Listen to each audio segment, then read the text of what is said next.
Minnesota, land of lakes and streams and forests. Headwaters of the Mississippi, the Red River, the St. Lawrence. Longfellow's inspiration, where the falls of Minnehaha flash and gleam among the oak trees. Sparkling waters beckoned our pioneers.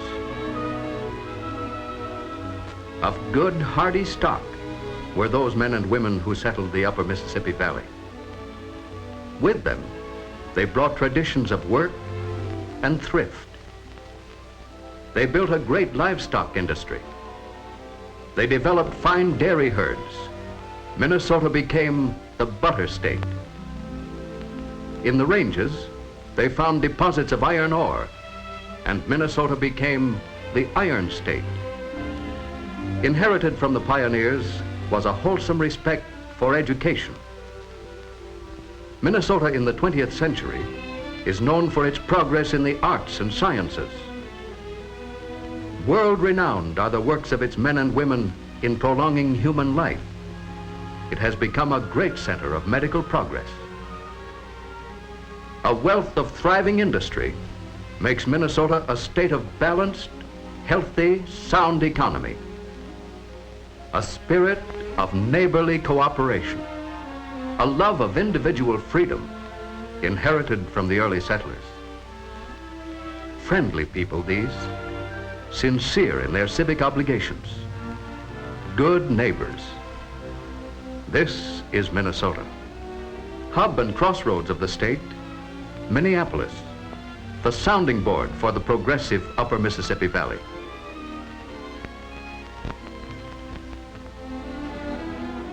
And the spokesmen for these good neighbors are their newspapers, the Minneapolis Star-Journal and the Morning and Sunday Tribune. A city within a city, neighbors working together, bringing all the news to all the people. To these men and women, freedom of the press is not only a privilege, it's an obligation. They have chosen one of their number to tell us about the making of the Star-Journal and Tribune. This is columnist Cedric Adams, good friend of all Minnesotans. Hello, neighbors. Here in this organization, we try to be good citizens, and we believe in supporting good leadership in our community. Our big job, of course, is to keep you readers informed. We'd like you to see just how this is done, from the time the news happens until the finished paper is delivered at your front door. To make up a newspaper staff, it takes a lot of specialists, and their work needs direction and correlation. It takes an experienced staff of editors to do this and to mold the results into the Minneapolis Star-Journal and Tribune. Any morning or evening, the city room presents a busy scene.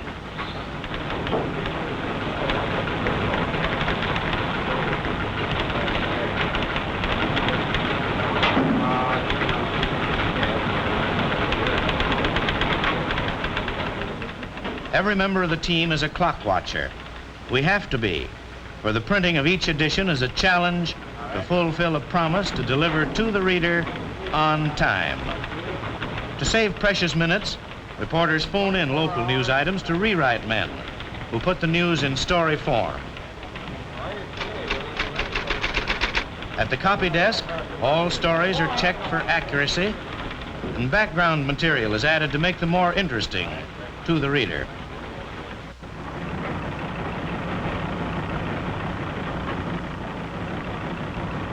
National and foreign news is rushed over the teletype machines from Associated Press, United Press International News Service, the Chicago Daily News Foreign Service, and our own Washington Bureau, where our reporters dig up news of special interest to upper Mississippi Valley readers.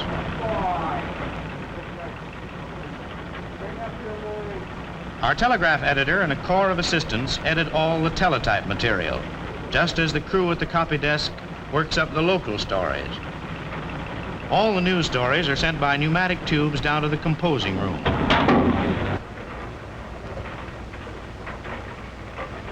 And that's a world of its own, where men and machines set the news into metal type. The skilled fingers of these typesetters are like those of a concert organist, but their music is a march of world events, cast in lines of metal. That's how a story gets into type. Now, how about pictures? They're an important part of good reporting of the news. Our own staff of photographers covers the local scenes, for pictures help to tell the story, and they make it more interesting. We also get many pictures from far corners of the world. Wire photo brings us action scenes which have just been taken several thousand miles away.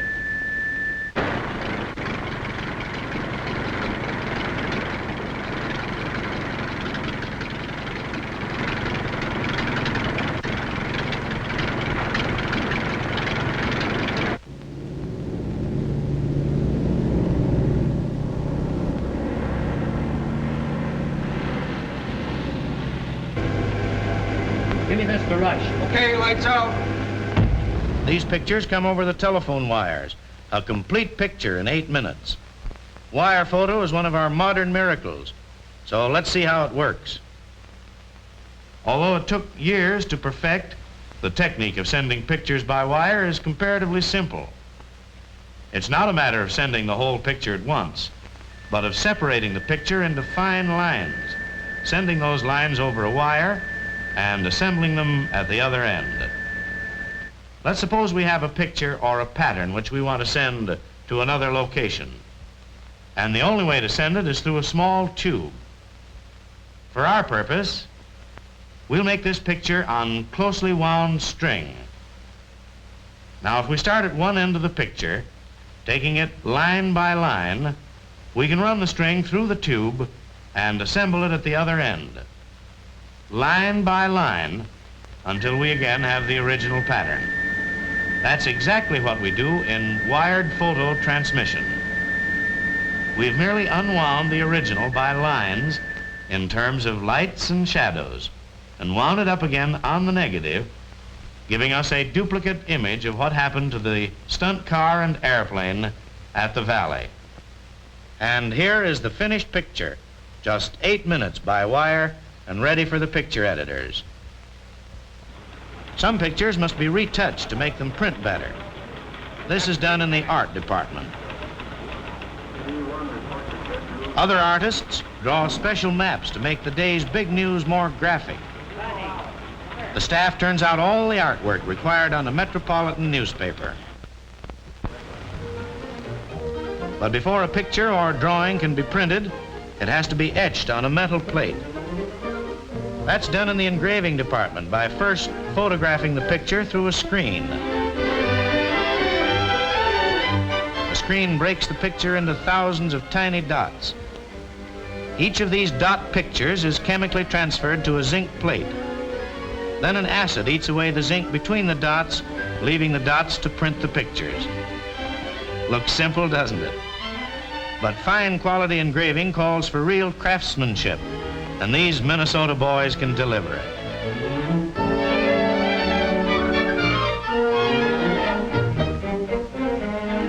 Engravings and stories are brought together here in the composing room. The men who assemble the type and pictures follow penciled layouts or dummies, which the news staff designed for eye appeal. The flat pages of metal type and pictures go to the stereotyping department. A moist piece of thick paper placed against the type gets a 20-ton squeeze and forms a mold or mat.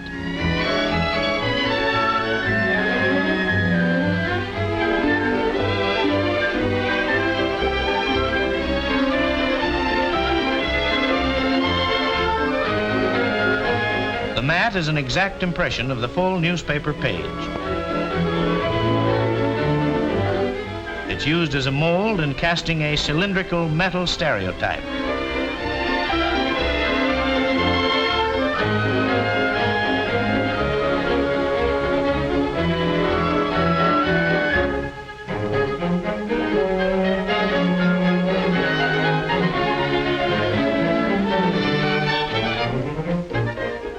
The rounded stereotype plate will fit the presses and is ready to print. Next, an elevator ride down to the press room.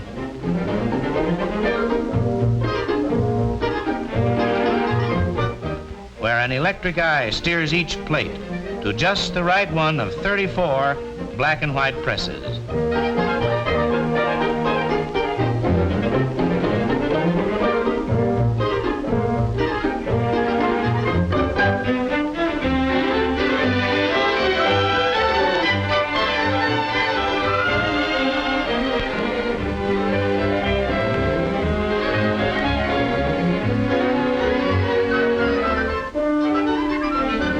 Meanwhile, other plates have arrived at the big color presses where Sunday magazine and comic sections are being printed during the week.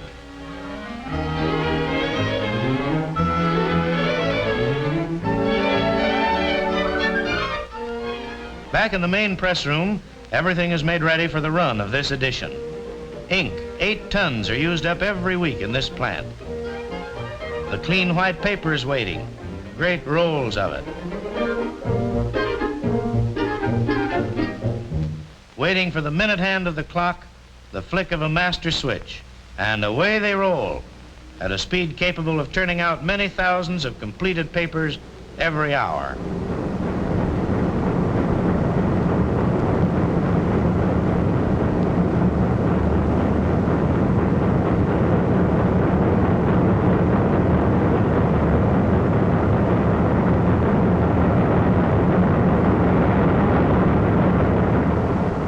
These almost human presses obligingly jerk out each 50th paper to save counting time in the mailroom. Time is precious here. A practiced glance tells the pressman that everything is okay. Conveyors rush the papers to the mailroom. Every second counts. Tying machine saves still more time. Endless belts hustle the bundles out to the loading platform. The news of the day from the home front, from all over the world, is on its way, often only a few minutes after the stories come in over the phone or the teletype. But the job isn't over, not until the last paper gets to its reader. Hundreds of mail carriers distribute newspapers to farm homes. And there are 5,000 carrier salesmen. Your own sons, perhaps, or your neighbor's boys. These young fellows are part of the newspaper organization, getting valuable business experience. This job teaches salesmanship, builds character, develops sound bodies by regular, healthful outdoor exercise. To encourage these young businessmen, the Minneapolis Star-Journal and Tribune awards 10 one-year tuition college scholarships to those who rank highest as students, good citizens, and industrious carrier salesmen. And the paper reaches its readers, who eagerly await the news of the world today. We've seen how this news gets into the paper. Now let's see some of the work of the men who get the news. Our own correspondents cover the battlefronts of the world. They follow the fleet and the air forces, the Army and the Marines, to send back first-hand news of our own Minnesota boys and the part they play in the big fight. Our correspondents roam the world. Columnist George Peterson made some 60 reports to our readers on the Alaska Military Highway. Along the whole route, he lived in camps and barracks, talked with generals and Eskimos, and got the first complete story of this famous highway. Editorial comments on city, state, national, and world affairs are written by men you've heard and other commentators of the Star-Journal and Tribune. We believe that a newspaper should express its own views courageously. And readers should have this same privilege. This is the American way. In everybody's ideas, you'll find letters from our neighbors that often disagree with editorial views. Honest opinions, openly expressed, help build sound decisions. Still other opinions. To help keep the citizens of the upper Mississippi Valley informed, we bring the viewpoints of these well-known columnists. The Gallup poll brings still more opinions, and the National Opinion Poll, the views of the American people. And then there's our own poll, which tells us what the people of the Northwest are thinking about local, state, and national affairs of special interest here. Politics? For a third of a century, Minnesota and national politics have been covered by another well-known neighbor, Mike Halloran. Mike believes in reporting fairly and completely, all sides of controversial questions. He's proudest of the fact that not even his wife knows how he votes. At least that's what Mike thinks. Food producers and consumers, too, welcome the timely information prepared by E.W. Kiekeffer, our farm news writer. Victory gardeners ask thousands of questions. Garden editor George Luxton answers them. You've probably heard him speak at a garden meeting. When it comes to preparing food, Minnesota homemakers keep up on menus and rationing problems through Alice Bennett's column in the Morning Tribune. And here's another department. I meet our good neighbors in this corner every day. You know, it's your friendly help that has made this corner our corner. When there's a need for something, you've always opened your hearts. Remember the request from our boys in the South Pacific? They wanted old jewelry to swap to the natives for things they needed. You came through as usual in the good old Minnesota spirit with 5 tons of costume jewelry. In fact, you've always exceeded the goal when there was a need, no matter what it was. And I'm grateful for the opportunity of meeting with you every day. But let's get on with our story. Virginia Safford's column is written from first-hand experience. Sports, games, something new to eat, something new to try. She keeps the reader's interest at a peak. Speaking of something new to try, there are other pages of the newspaper full of ideas. A dress shop announces something new and attractive. Buyer and seller meet through the pages of the newspaper, and both are pleased. An employer seeks help, a draftsman, a welder, a janitor, or an executive perhaps. He writes a note to every reader of the Star-Journal and Tribune, and here again, Minnesotans who may never have met during the course of a lifetime get together through their meeting place, the want ad section of their newspaper. Minnesotans are proud of their Charlie Johnson, sports editor of the Star-Journal and Tribune. When Charlie and his crew of writers and photographers swarm over the Gopher gridiron, they bring back a complete story in words and in pictures. Often more than 3,000 action pictures are taken during a single game. The best pictures are chosen for the Tribune sports section, on the street almost immediately after the final gun, and the game lives again. George Barton, ex-pugilist, who once flattened terrible Terry McGovern, was called the greatest fight referee of all time by Gene Tunney. Barton naturally writes about boxing and wrestling. Men like Bernie Swanson, Halsey Hall, and Ted Peterson round out a staff of experts to keep our sports pages alive and sparkling. Encouragement of clean sports by the Star-Journal and Tribune includes the famous Golden Gloves tournament. Top fighters of the Northwest from this tournament go to the regional meet in Chicago. The Minneapolis Tribune Bowling Classic each spring attracts thousands of entrants and is the largest event of its kind in the nation. 3,000 boys and girls compete in the annual Silver Skates meet, sponsored by these papers. Jimmy Robinson is on the go most of the time, speaking on outdoor life and sports here and there over the Northwest and pounding out his daily column.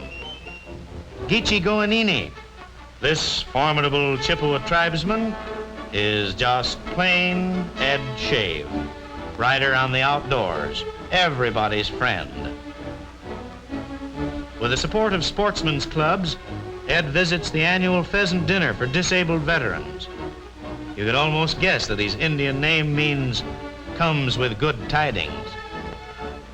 Covering the cultural front is John K. Sherman, one of America's great critics. He keeps eyes and ears open for native talent, for Minnesota is a great center of the arts. It supports one of the world's outstanding symphony orchestras, one which has entertained music lovers in 41 states, Canada, and Cuba.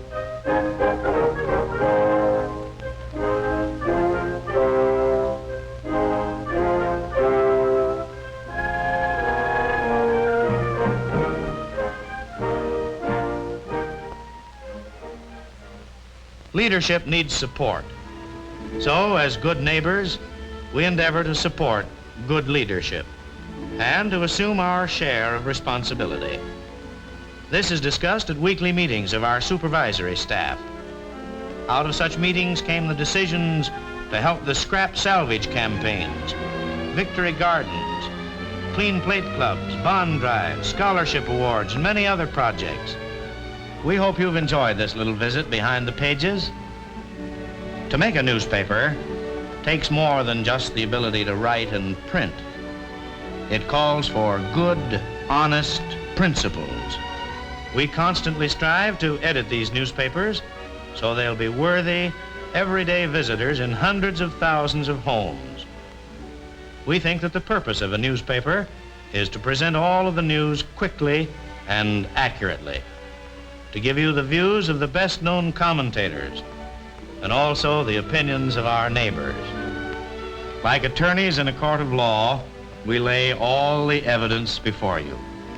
It's up to you, the reader, however, to make final decisions. You are the jury. On your information and knowledge, on your thinking, on your carefully considered decisions, depend the progress of our community and of our nation.